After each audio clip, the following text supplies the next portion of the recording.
Okay, so hapit na tamahuman sa ato ang topic about sa blood moon o ato kining ipayo sa Ginoo ang content nga magamaan atong content ang about sa blood moon sama sa ato ang thumbnail nga nagaingon diha unsa may connection sa blood moon sa Israel o sa nasod sa Israel unsa may connection. So ato kining hisigutan tungod kay ang Jewish culture o ang Jewish belief o mga dunay pagtuo sa mga Hudiyo labi na sa mga magtutudlo sa balaod nila o mga rabbi nga every time nga adunay blood moon daw dunay gyud mahitabo sa nasod sa Israel, good or bad bana basta adunay gyud mahitabo matud pa nila after sa magpakita ang blood moon after niya na adunay gyud daw mahitabo nga event sa nasod sa Israel. So muni atong gitaytulan ng unsa man jud ay connection aning blood moon sa nasod sa Israel. So sumala sa mga na-record nga mga blood moon, mao kini ang nahitabo pod sa nasod sa Israel human sa maong mga tuig nga nagpakita ang pula nga bulan o kulay dugo nga bulan.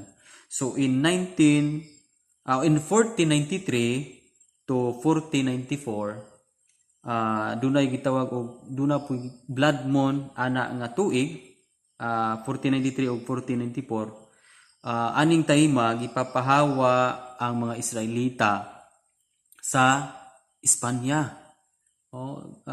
Nahimong gipadla sila sa Spain kana bang gipapahawa sila mga Israelita. So ani nga time nagkatibulaag ang ubang Israelita. Dunay mga Israelita nga nangayog tabang gani sa Pilipinas during that time. So ang atong nasod sa Pilipinas usas nakatabang sa ubang mga Hudiyo nga nangayog tabang dinhi sa ato ang nasod. That's why ang atong nasod gi-bless pud siya. Kaya atong nasayran nga ang nasod sa Israel is a chosen, no? A chosen nation o a chosen people. So time ni Abraham nga kung kinsa katong tunglon kinsa katong magpanalangin iya pong panalanginan ang ubang nasod sa kalibutan. That's why usa mas nakatabang atong Pilipinas sa mga Hudiyo nga adtong mga panahona na nangayog tabang munang gi-bless pud ta nahimo pong atong nasod nahimong Christian country. Daghan kayo mga gipadala mga foreigner, dagang mga padala nga mga gisugo sa Ginoo, nagmission sa atong nasod ug daghan po mga nabun-agin sa ato ang nasod. Okay.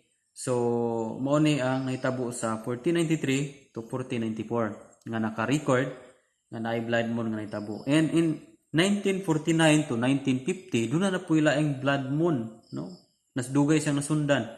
Duna na puy lain nga blood moon nga nahitabo. So ani nga time ang Jewish people nahimo silang independent state nang naghimo sila kana bang nag-independent sila kay na-conquer man sila nahimo man silang nagsunod na doon na gamando nila that time.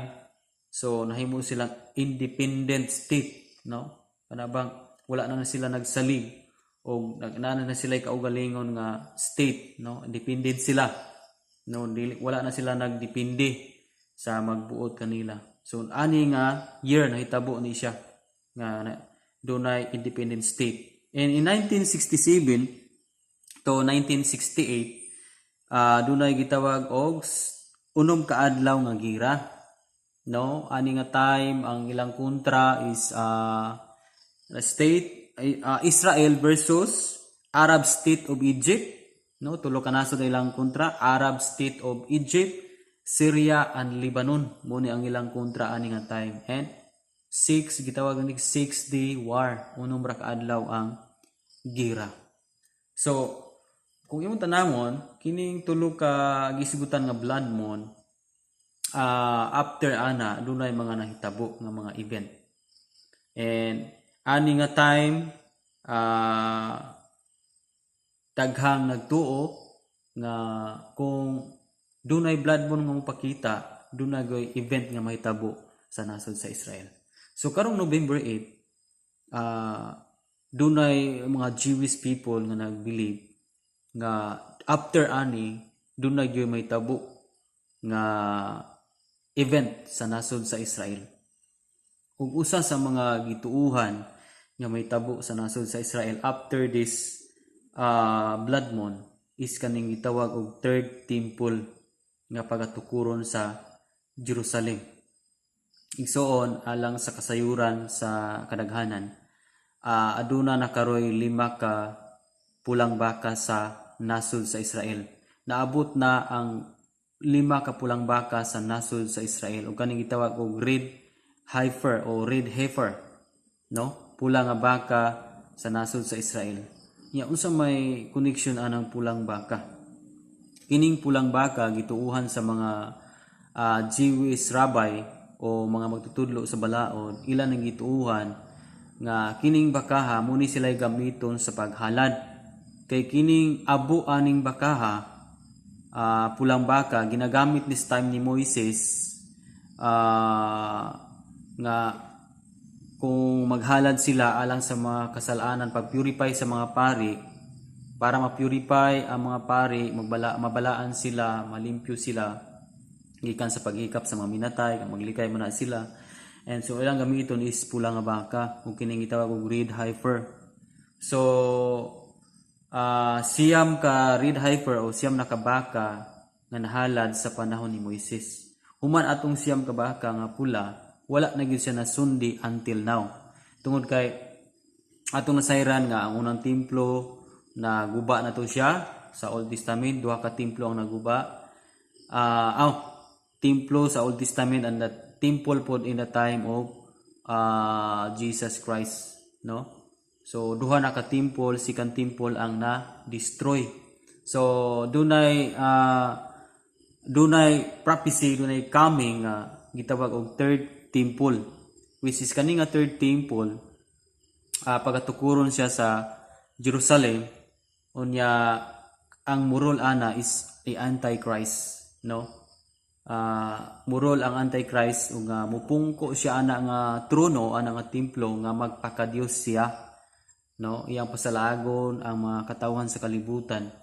So kung matukod na ang third temple, diha magsugod ang antichrist, no? Muna nga karon duna na may 5 ka bukbaka nga pula sa nasod sa Israel, gituuhan na nila nga munay gamiton sa ilang paghalad. So kung manaan na gani ang baka para ilang ihalad, dili ko na mahimo nga maghalad sila nga walay temple. That's why itukod wala man gi butang lagpitsa kung kano sa tukuron, basta once nga aduna na ang baka nga pula or the red heifer, kana nagpasabot nga aduna itukod nga third temple. Nganuman kay mo munay ilang gamiton paghalad, unya kinahanglan man nga naa sa temple. Nganuman kay kanang abo sa baka nga pula munay gamiton sa time ni Moises nga purification, o kanang abo ana munay cleansing sa mga pari, mga high priest o mga pari. And then in the city of David, doon sila gitawag og atabay sa gihon, during the time of David. Unya mga pari, kanang tubig diya sa atabay ila nang atakan og abo sa pula nga baka, unya katong tubig para nila limpyo to, no? Limpyo to mo to ilang before sila mosulod sa temple, doon na sila gibutang tubig diya sa murag gamay nga murag bowl o laver o laver ba nang tawag ana. Butang nilang tubig, din may masa sila, manghinaw sila before sila mosulod sa templo. So usa sa mga gituuhan sa Jewish rabbi na kung mugawas na ning blood moon, doon na sila teorya nga doon ay posibilidad nga matukod na ang third temple, kay ready naman ang mga galamiton para sa paghalad. Usa ana kanang baka nga pula. So in connection sa blood moon, kulay pula pod ang baka nga ilang ginahalad. kay mo nilang gamiton para pag-purify sa mga pari. Apan atong hinumduman igsuon na kung matukod na gani ang third temple, ang murol ana is Antichrist. Diha na magsukod ang tribulation, diha magsukod ang grabing tribulation nga mga lisod nga mga panahon. Kung murol na gani ang Antichrist in Matthew 24, muna yun nga kumudagsang ang dautan, mabugnaw ang pagtuo sa kadaghanan. No? Atong hinumduman nga karon naglihok na ang gahom ni Satanas, ang gahom sa Antichrist nagapanglihok na, and that's the time nga kung mo lingkod na ang Antichrist sa maong trono o itukod nga third temple, diha na pod budagsang pag-ayo ang mga false messiah, mo false prophet o katong mga dagkong matang sa milagro sa nagkalaing-laing mga dapit. Inana ang pag-rule o pagsulod sa paglingkod sa trono sa Antichrist. Magpatawag siya Ginoo, mag-claim siya nga siya ang Ginoo, katong dili mo simba kaniya na madilikado. Okay, so inani kang ngilngig ang mahitabo.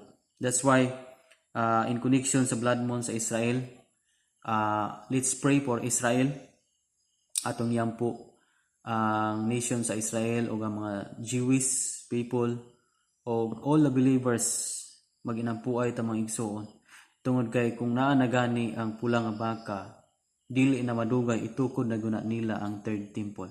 Which is kung matukod na gani ang third temple, Antichrist ang murol. Which is ang mga believers sa tibuok kalibutan, diha na may tabo nga pagasakiton, o diha na may tabo ang ginagpanay, diha na may tabo ang dako nga kagulyang turmoil o malisod nga panahon o tribulation. Muna nga diha na maghugtanay ta sa ato ang pag-alagad, hugtanay sa atong pagtuo sa Ginoo hangtod sa katapusan sa ato ang gininhawa. Pangayon nato sa Ginoo nga maligon ta kung asa tahuyang diha ta naligunon, kung dunay mga discouragement karon sa imong ginabuhi. Muna nga balik ta sa Ginoo, mga itag strength sa Ginoo, kay for the joy of the Lord is our strength. Lipayon ato ang Ginoo kay aron nga malig-on ta. Atong kinabuhi alagad sa Ginoo, mosimba ta kay ang pagsimba mo'y kalipay sa Ginoo. Ang pag-adto nato, pag-adto sa templo, pagsimba everyday, pagpangamuyo nato, mao kini ang makapahimuot sa Ginoo. Hinumdumi ni the joy of the Lord is our strength. Malig-on ta, pinaagis kalipay sa Ginoo. Kung malipay nimo ang Ginoo, kung malipay nato ang Ginoo, makabaton gud tag kusog ug kalig-on nga moatubang aning pag-rule sa Antichrist. Dunay posibilidad igsuon nga Antichrist hapit na murul kung matukod na ang third temple. Okay, so mao lang ni ato ang explanation and connection sa blood moon sa nasod sa Israel. So hopefully na kay nakuha nga mga pagtulunan, o just comment below unsa imong reaction or unsa imong nga pangutana ba ikasulti. And kung bago pa kaning channel, just click subscribe and notification bell para next video ma-update ka. Actually matagabi doon ako yung mga video nga gina-upload, more or less 2 to 3 videos akong gina-upload mga gabi. Unang ipangayo sa Ginoo nga hapit naman nga naghinapos naman ang end times, tagaan-taga-alam sa Ginoo nga makashare ta through this platform, YouTube. God bless. Glory to God.